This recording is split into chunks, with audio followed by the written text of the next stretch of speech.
You're listening to the Monday Night Community Show with Daniel on BRFM. This is the Daniel Monday Night Community Show on demand through YouTube. Thank you very much for choosing to listen to us through this method. If you'd like to keep up to date with when I add new interviews, then subscribe to this channel. This is the Daniel Monday Night Community Show on BRFM, a decade of interviewing guests from our community right here in Swale. Now it's time to hear that selection of interviews I did when I was out and about at the Queenborough Harbour Trust's Classic Boat Show at the All-Tide Landing in Queenborough. I firstly joined one of our regular visitors, Jeff Reed, on board one of the classic boats. This is what he had to say. Bit of a special day today, so I was hoping you could tell our listeners more about it. Morning, Daniel. Yes, I'd love to. So today is the classic boat event in Queenborough, and it is like it's described. A number of classic boats have come on to the All-Tide Landing and the pontoon.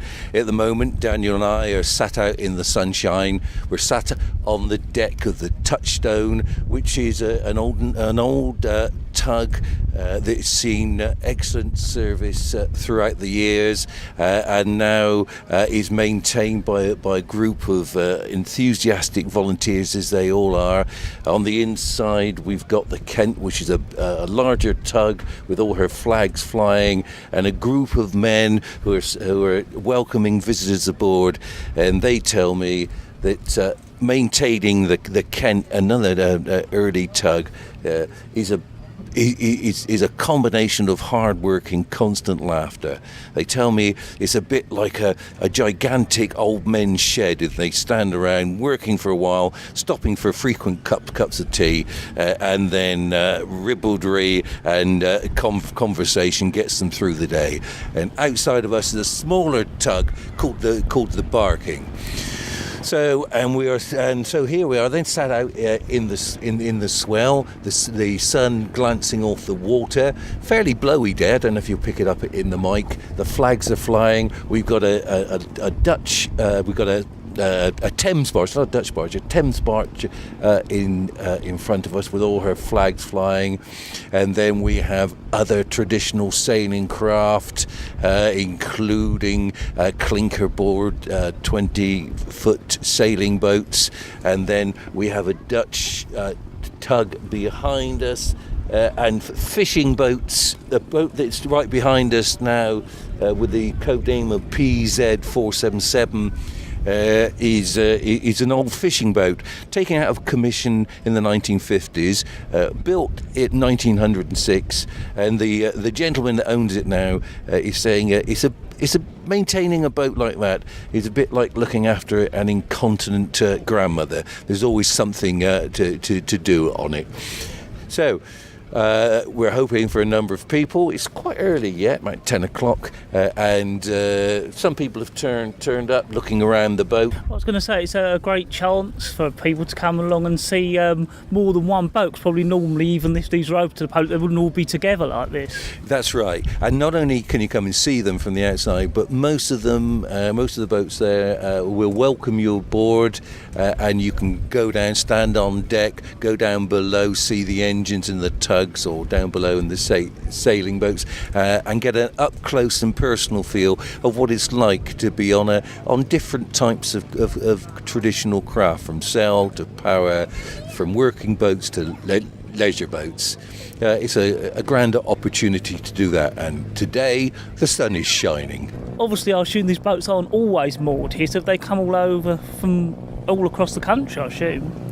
They do. They come from a variety of places. We invite the owners and those that maintain the boats to come and join us for the traditional craft festival we have, and we offer them a free mooring for the Friday and the Saturday night, and they're very kind and pleased to come from the Medway, from the South Coast, from various destinations, come in and share the day with us and share their vessels. They they will joke with you, but when you talk to them, you know that being responsible for some of these historic and irreplaceable and unique vessels is a responsibility for them and a privilege. And of course, they wish to share their pride and joy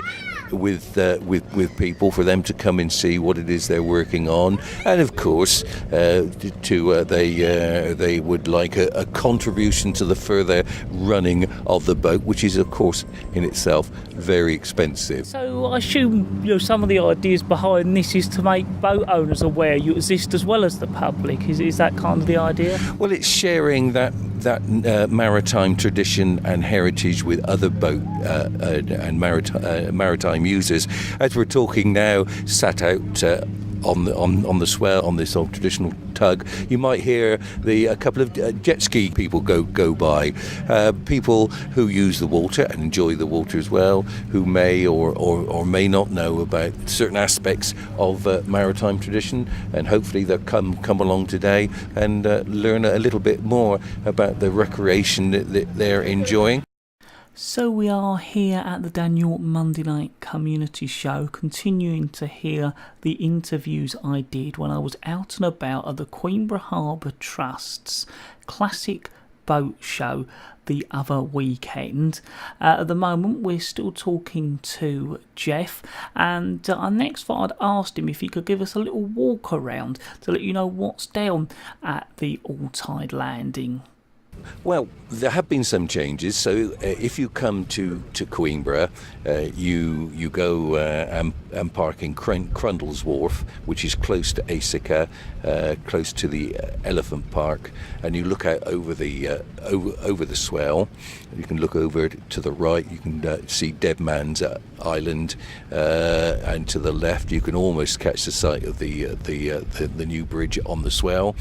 And there in front of you is the 120-metre All-Tide Landing walkway, which is fairly recently being refurbished, having been in when Queenborough Harbour Trust took it over in a derelict state, and so now the structure is secured. We run a scheme called the Adopt a Plank, where people can show their support of the developments in Queenborough by having a plaque, by purchasing a plaque that goes on the walkway, and they know apart from their message, they've also adopted a plank which will help the continuation of the Queenborough Harbour operating as it does.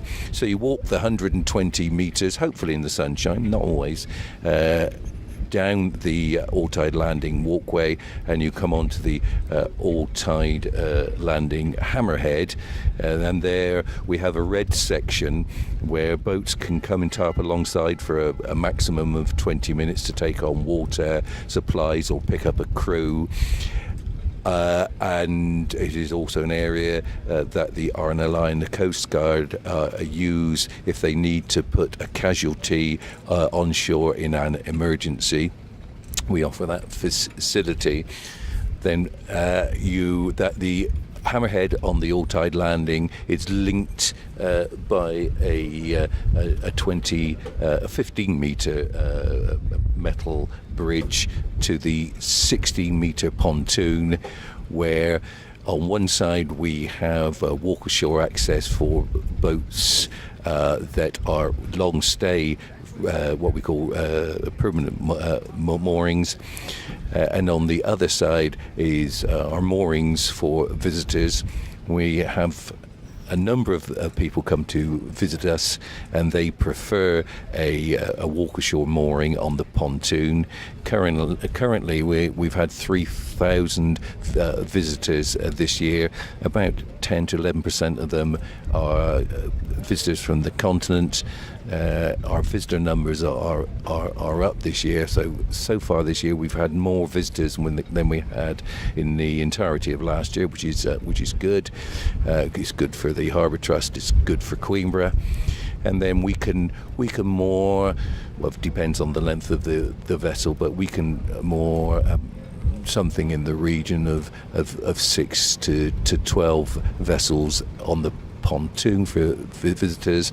Then if you look across the swale, you can see there are moorings for approximately 120 boats are for permanent mooring holders. There's one of our trot boats going by as I speak now. I don't know if you can pick that up. Rather ancient, but still serviceable. And it's full of young people. It's full of young people with their water vests on, being given a conducted tour of the harbour. Actually, it's what I should be doing after the interview. Does that run all the time, that trot boat, or is it only running because it's like a special event? Yeah, the trot boat it runs. It doesn't run all the time. It runs during the summer from 10 o'clock to 10 o'clock. During the winter, it runs every weekend apart from Christmas Day to take people out to their boats. That's one of the reasons why Queenborough Harbour is popular with visitors and permanent moorings. Is that the trot boat means that people can have easy access to their boats by the convenience of a trot boat, which is it's the same as a water taxi. So while we're sitting here on the boat, I know you want to talk a little bit about a grant and tell our listeners more about that. Love to. So we applied to the Coastal Community Fund for a grant that would enable us to put in some additional moorings. Currently, we're full of moorings. Our moorings are full. We're looking for further moorings so that we can encourage more visitors to Queenborough for the benefit both of Queenborough Harbour and for the town of Queenborough. And so we applied to the Coastal Community Fund that are run by the government and the National Lottery. We were successful and they are funding us to put in an additional 60 moorings here in the harbour. And we're in the process of gaining the relevant environmental permissions from Natural England, the Environmental Agency, and other people, so that we can put in the new moorings. It's not just a question of putting the moorings where you want. There's a variety of environmental concerns to think about. After all, here in the swale, we are in a privileged position of working and enjoying sites are deemed special scientific interest. This is a marine conservation zone and an SPA for birds, which means that birds and the conditions to improve bird life is a priority, and our schemes have got to match and to fit in with these environmental considerations. We've had a number of meetings, very positive, so that we know what we have to do in order to put in mitigations to offset any intrusion into the wildlife that our moorings may make. So we're happy with that. We're optimistic that we're going to be given the environmental go-ahead, and now we're in consultation with various marine engineers to see which are the best type of moorings for this area, for the ones that will attract the most visitors and will be able to withstand the conditions here. And as we attract more people, then we will attract more visitors to the town, which is what the Coastal Community Fund is interested in. They're interested in investing in operations that will encourage people to visit coastal towns, to enjoy the seaside and the coastal communities, and to see what is on offer here. And of course in Queenborough we have a very special offer that we can give to visitors, including of course the history and the heritage for which Queenborough is justly renowned. So once I'd finished talking to Jeff, all about the classic boat show at the Queenborough Harbour Trust on the All-Tide Landing, and talking to him a bit about what you see if you go down there. You may have heard that during that conversation Jeff talked all about a Thames barge that was moored, so I asked him if I could speak to somebody involved. He introduced me to them, and this is what happened when I joined him on board. Firstly, thank you very much for letting us talk to you. If you could just introduce yourself to our listeners first, that'd be really good. Yeah, my name's Dave Brooks. I'm from the Cambria Trust. The barge is the Cambria. She's probably the most unique sailing vessel in British maritime history. She's the last vessel to trade under sail alone. We bought her in 2000 and had her rebuilt. She was in a pretty bad state of disrepair, and we got lottery funding to rebuild her, and she's brought her back to her original condition. We use her a lot for respite weekends for young carers, things like that, and sail training. So tell us a bit more about the trust and how that come about. The trust was formed by a guy called Tony Ellis. It was his belief that this barge shouldn't be left to rot. I mean, she was pretty rotten. She was sinking on every single tide. She was down at the Dolphin Barge Yard in Sittingbourne when we took her on. He believed that because of her unique status in British maritime history, it should be saved, and he formed the trust to do that, and lobbied the National Lottery, to raise the funds, and they gave us just short of £1 million to have her rebuilt. She was rebuilt down in Faversham. So I mean, she's originally built in 1906 in Greenhithe on the Thames, so she's pretty much we wanted to sort of keep a Kent connection, so we had her rebuilt at Faversham, and she's a Kent barge. So how much travelling around do you actually do in it? Well, every year we try to do the Medway Barge Match and the Thames Barge Match, which are the two principal sailing barge matches, and then we try and get as many charters as we can. She's been as far as Norfolk. She's been up to Norwich on the Broads, Wells, places like that. So she gets about a bit. Yeah, we'd like her to do the traditional sailing, barge sailing ports, and get as many of those as we can. So that's what we're trying to get her about. And how often do you sort of open to the public, like today? Not very often. It's the first time we've done the Queenborough Festival. We've done the St Catherine's Dock Festival several times. We'd like to do a few more festivals. We'd like to go across to France and across to Holland if we can, but it's all about funding and getting the money to do that, because she is a charity. We are a charitable trust. So so we're really looking for people to help us with funding, help us with the work on the barge, helping us sail the barge. So what's below decks now? Down below is what would have been the cargo hold. We've got berths for 16 people, so we've got up to 2 berths aft and berths going forward. We've got a galley, 2 heads, everything's set up to do charter work. But the main hold, you'll see this big green area here. Just below that is what used to be the cargo hold. We've kept that as clear as we can to hold functions and do school training, things like that. So it's a fair old space down there. It's a big space, yeah, it's a lovely space. Most Thames sailing barges, if you go down below, you're going to be banging your head. On this one, you can actually walk around and be quite comfortable down there. So was there anything else you'd like to sort of let our listeners know about that I haven't asked you? Yeah, if you want to be involved in Thames sailing barges, then please get in touch with us, because we'll take on volunteers and trustees and anybody who wants to help keep the barge going. So how will people find out more about you? We've got a Facebook page, Twitter page. We're on all the social media. We've got a website which is Cambria Barge Charter. So yeah, if they want to get in touch with us, they can get in touch with us through those medias. Well, thank you very much for taking the time out to talk to us. No problem at all. This is the Daniel Monday Night Community Show on BRFM, and we are continuing to hear the selection of interviews I did when I was out and about at the Queenborough Harbour Trust's Classic Boat Show. And Jeff next recommended I spoke to this boat owner. This is what happens when I joined him on his boat. So, thank you very much for joining us. We're now aboard your boat, so I was hoping you could just introduce yourself and then go on to tell us a little bit about it. Well, thank you for asking me. My name is Marshall Pont.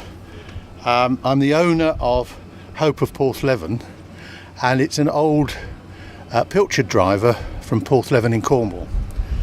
The boat was built in 1906 in Porthleven by a man called Tommy Baldwin, a local boat builder, and he made it of pitch pine on oak frames with cast iron internal ballast. She is nearly 11 metres long by 3.5 metres wide with a draft of about 1.4 metres. She's a traditional gaff cutter rig with a main and mizzen and a bowsprit, and she was used by local fishermen in Porthleven in Cornwall for long lining for pilchards and sardines up into the 1950s. She was found abandoned on a beach at Pen Pole in Cornwall, and she was repaired by two young chaps who paid the princely sum of £1 for her to a man in Australia that had abandoned her. She finally ended up in Palma in Mallorca in the Mediterranean, where myself and my wife Sue found her in 1987. She's a lovely old boat, but we are really only caretakers of these boats. They are not really owned, and we have to spend an awful lot of time looking after them. The plaque that I've got with a storyboard shows her sister Charity. There were three of them: Faith, Hope and Charity. The locals in Porthleven were very religious. They were Methodists, and they wouldn't go out fishing on a Sunday because it was not accepted. The man in the centre on this boat, Charity, is the original owner of boat Hope of Porthleven, and I think he paid the princely sum of £200 for the building of the boat.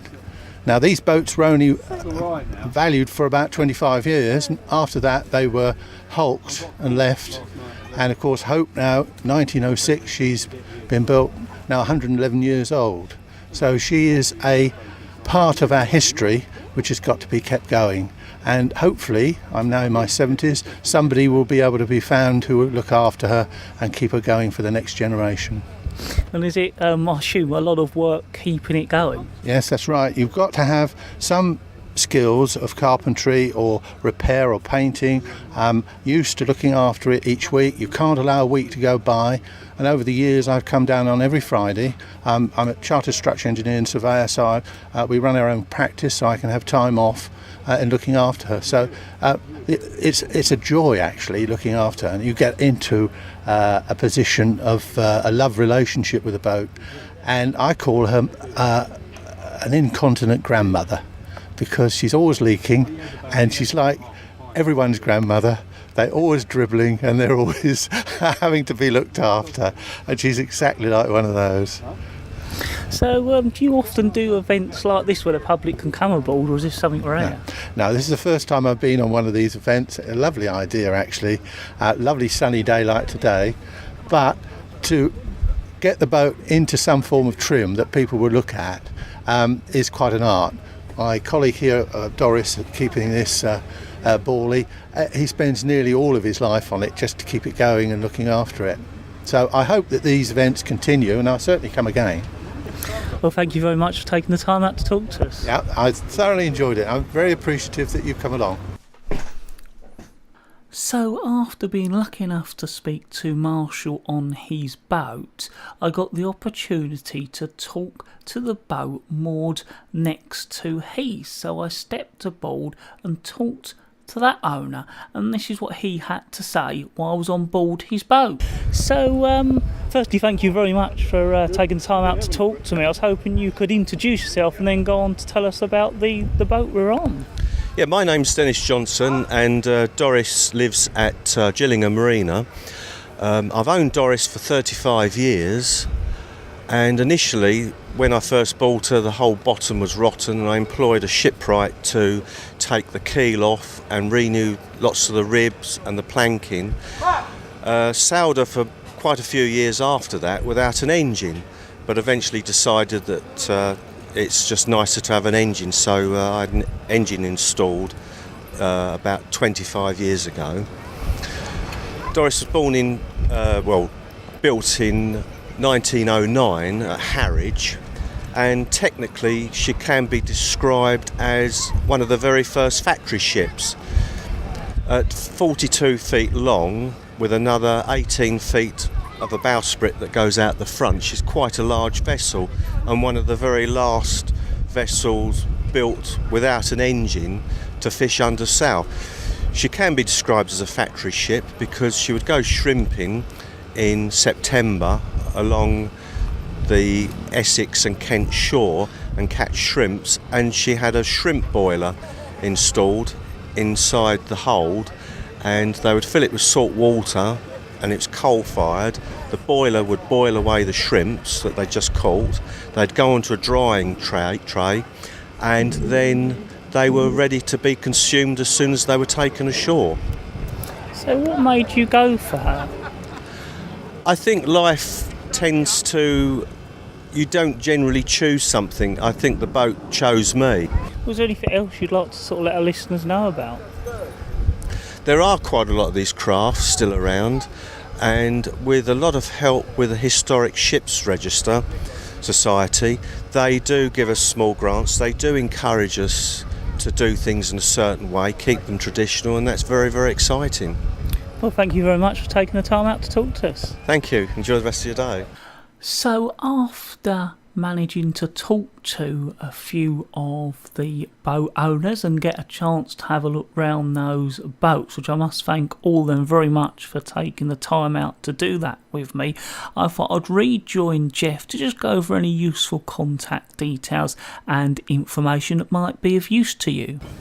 Well, if you're online, the easiest thing is to look us up on the Queenborough Harbour Trust Facebook, and that gives a regular update of the activities that are taking place in the harbour.